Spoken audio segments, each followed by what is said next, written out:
अस्सलाम वालेकुम। मेरा नाम मोहम्मद आसिफ है। मैं हूँ बोलो पाकिस्तान के स्टूडियो में। ये हमारे अजीज़ दोस्त हैं मियाँ रिजवान साहब। इनका जो स्टोरी बाई स्टोरी प्लान होता है, ये मेरा ख्याल है कि ये खुद ब खुद कोई ना कोई सवालात बनाते हैं और उसके जवाब देते हैं। और आज हम इनसे कोई लाइव सवालात करेंगे और ये हमारे आज जवाब देंगे। जी रिजवान भाई, क्या जी हाल है? अस्सलाम वालेकुम। वालेकुम सलाम अल्हम्दुलिल्लाह, मैं ठीक ठाक भाई, आप सुनाएं। रिजवान भाई, सबसे पहले आप कौन सी पार्टी को सपोर्ट करते हैं? यकीनन पीटीआई को। मैं ये इसको पूरा व्लॉग कर चुका हूँ, पहले मैंने नहीं बताया था। और मैंने एक वीडियो बनाई थी, व्लॉग मेरा पड़ा हुआ है, जिसमें मैंने ये बात कही थी कि मैं हल्का ये ध्यान देता हूँ कि जिस वक्त मेरे हाथ में माइक होता है और मैं कैमरे के सामने बात कर रहा हूँ, तब मेरा कोई भी जो है ना, वो मैं किसी भी पार्टी का मेंबर नहीं हूँ, तब मैं ठीक सिर्फ है। एक सहाफ़ी हूँ। और मेरा काम होता है लोगों की आवाज़ को आगे लोगों तक पहुंचाना, या किसी भी आवाज़ को एक प्लेटफॉर्म देना ताकि वो बोल सकें। आपने कुछ व्लॉग में ऐसा भी कहा हुआ है कि अगर इमरान खान कहेंगे तो हमारा खून भी हाजिर है, मैं जान भी बताता हाजिर हूँ, मैं आपको सारी बात बताता हूँ। फिर तकरीबन मैं कोई कह लें कि 40-45 दिन ना जो मंजर आम से गायब रहा हूँ, कहाँ पे रहा हूँ ये सारे लोग जानते हैं। क्योंकि हम जहाँ से बई इलाके से हैं, वहाँ पे हमारी जो पार्टी है पीटीआई, हम उसको बड़ी अच्छी तरह सपोर्ट करते हैं। और जब नाम वगैरह लिस्टें बनती है तो फिर पहले नंबर पे ही हमारे नाम होते हैं। ठीक तो है। उसकी वजह से मैं कुछ दिन अंडरग्राउंड रहा हूँ, कुछ दिन ससुराल भी रहा हूँ। लेकिन फिर जब मेरी ससुराल से वापसी हुई है, तो फिर मैंने खुल के इस बात को जो है ना ऑन कैमरा बताया कि आज से लेके इलेक्शन की डेट तक जितने भी दिन है, तब उस दिन तक जो पीरियड है, उस पीरियड के अंदर हम कोई भी अपना जो व्लॉग है ना वो आउटर नहीं करेंगे। हमारा सिर्फ यही है कि हमने पीटीआई की कंपेन करनी है। अच्छा, ये 16 मंथ जो पीछे गुजरे हैं जी। पीडीएम के, उस वक्त वजीर खारजा शहबाज शरीफ साहब के थे, बिलावल भुट्टो। जी आज भी एक दूसरे के मुखालिफ हैं। सर, बेसिकली ना ये मैं आपने बड़ा इंटरेस्टिंग सा सवाल कर दिया है। ये ना कुत्तों की वो लड़ाई है जो पटा खोलने से पहले आपस में एक ही ताली से खाना खाते हैं। अच्छा। जैसे उनके पटे खोल दिए जाते हैं, वो लड़ना शुरू कर देते हैं। और उनके मालक आते हैं, अगर वो दो दफा करते हैं, वो फिर एक साथ ही बैठ जाते हैं। ये वो कुत्ते हैं, मैं ऑन कार्ड कह रहा हूँ, ये कुत्ते हैं। ये सिर्फ इलेक्शन हमें दिखाने के लिए एक दूसरे पे भौंक रहे हैं। आप इनसे बिलावल भुट्टो को छोड़ दें, आप इसके बाप पे जाएं, उधर से नवाज शरीफ पे जाएं। ये कहते थे हम उसको लाड़काना की सड़कों पे घसीटूंगा, वो कहते थे मैं इसको लाहौर की सड़कों पे घसीटूंगा। अब बाद में देख लें क्या हुआ। एक दो लोगों को जफियां पपियां ही खत्म नहीं हो रही थी। तो आपने कभी ट्राई नहीं किया इन पे इनकी फेवर दे के स्टोरी करने का? बिलावल भुट्टो या यार शहबाज शरीफ ये मेरी या बात सुने, ये काम बेसिकली कभी ट्राई तो करें ना। मैं बताता हूँ कि मेरा कोई इंटरेस्ट नहीं था किसी भी चैनल में या यूट्यूब में। मैं बेसिकली, मेरा एक बिजनेस है मोबाइलों का, अल्हम्दुलिल्लाह सेटअप मेरा बहुत अच्छा सेटअप है। मैंने जब ये देखा है ना कि लास्ट दिनों में जब इमरान रियाज खान को उठा लिया गया, जी जी ठीक है, पीटीआई के साथ बहुत जुल्म हुआ, और जितने भी मोस्टली सहाफ़ी थे ना, उन्होंने लिफाफे लेके जेब में डाल लिए और चुप करके बैठ गए। तो मैंने ये बात सोची कि एक ऐसा प्लेटफॉर्म, निडर प्लेटफॉर्म होना चाहिए जो सिर्फ हक की आवाज़ को, या हमें जो भी आवाज़ मिलती है हम उसमें क्रॉप नहीं करते, उसमें कोई लाइन नहीं देते, हमने से उसी आवाज़ को आगे लोगों तक पहुंचाना है, ठीक हो यही गया। हमारा मिशन है। और जो यूट्यूब में कह लें कि एंकर पर्सन है, या जो मेरे हीरो हैं, जो मेरे आइडियल हैं, वो इमरान रियाज खान है। और मेरा नहीं ख्याल कि इमरान रियाज खान का नाम लेने के बाद किसी भी और बात की कोई जरूरत रहती, मैं बताऊँ। आप क्या समझते हैं, ये जो इलेक्शन हो रहे हैं 2024 के, इनमें सब पार्टियों को लेवल प्लेइंग फील्ड मिल रहा है कि नहीं? बड़ा अच्छा मिल रहा है। अब हाँ। मैं बताता हूँ आपको, ये खिलाड़ी जो है ना, बैट्समैन है, वो भी नॉन लीग के हैं, बॉलर भी नॉन लीग का है, अंपायर भी नॉन लीग तो का है। खेल कौन रहा है? नॉन लीग ही खेल रही है ना, देखिए जीतना ही इसने। ये वो सिक्का है जिसके दोनों की तरफ ये एक ही पापा बना हुआ है। वो इधर से फेंको आना उसने ही है। वो ये भाई हमारा टाइम वेस्ट कर रहे हैं, हमारा लाखों करोड़ों रुपए की ग्रांट जो है वो इलेक्शन पर वेस्ट कर रहे हैं। आप ये देखें, इन्होंने पहले जो बैनर बनाए उसके ऊपर लिखा हुआ है हमारी बात हो गई है। वो किससे हो गई भाई? तुम्हारी बात हमें भी बता दो, हम भी बात कर लें। और बात बूत कोई नहीं, आप लोग डील करके आए हो, पहले भी डील करके आते हो, आप भी डील करके आए तो बात ही डील होती है। हो, बात करके तो आए हैं। ये आके रोना रो रहा था कि मेरी ये आके रोना रो रहा था कि जी मेरी बेगम फौत हो गई, मैं उसके जनाजे पे नहीं आ सका, वो ये होगा। भाई किसने रोका था? 50 रुपए के स्टाम्प पे भागा हुआ, अब वापिस आ गया भौंकने के लिए। और वापस कैसे आए? एयरपोर्ट पे सब कुछ जमानतें जमूनतें मिल गई। हाँ, ओ हिम्मत है बायोमेट्रिक। तो भाई ये देखना, ये पूरी इनकी जो इमरान खान ने बोला था कि ये लंदन प्लान है, ये उस प्लान की जो कड़ियां हैं आप देखे सारी मिल गई हैं।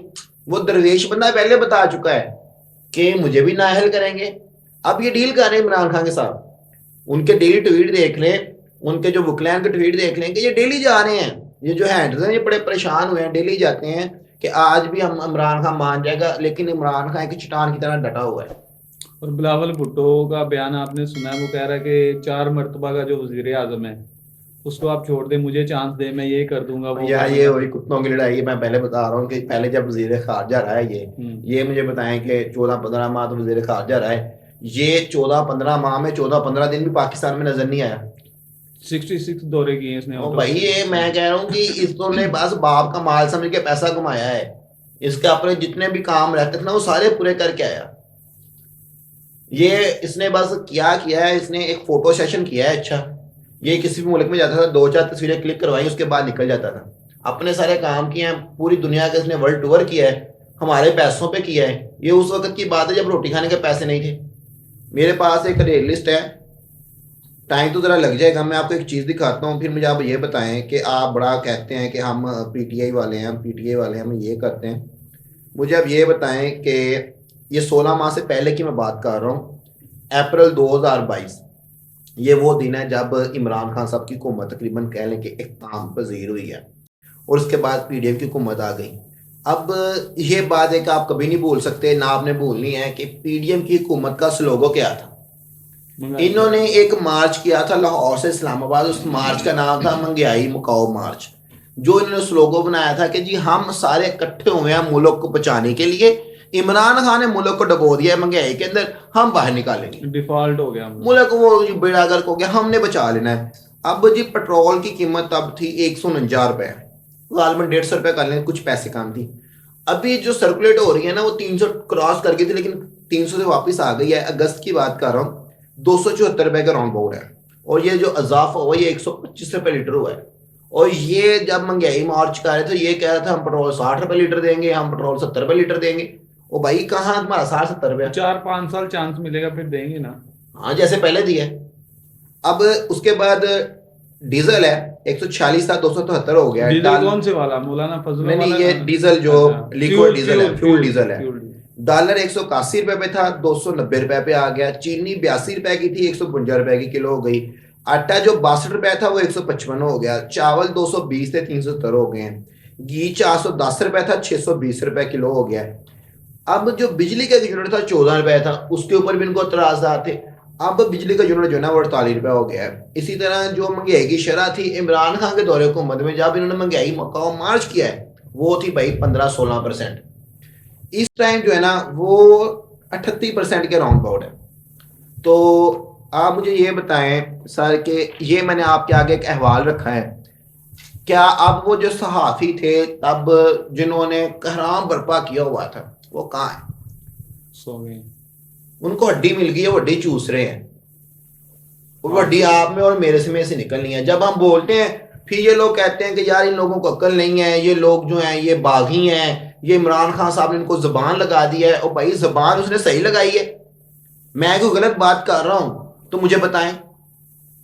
जिस जगह पे मैं गलत हूं या मेरे फिगर्स डाटा गलत हैं वो मुझे बता दें। पटवारी उठ के आ जाता है, आगे बोल देता है कि भाई आपने वो कह देते हैं जी नवाज शरीफ को पाकिस्तान से निकाल दो, पीछे खंडर बच जाते हैं। वो भाई अगर उसने कोई काम किया है तो हमारे पैसों से किया है।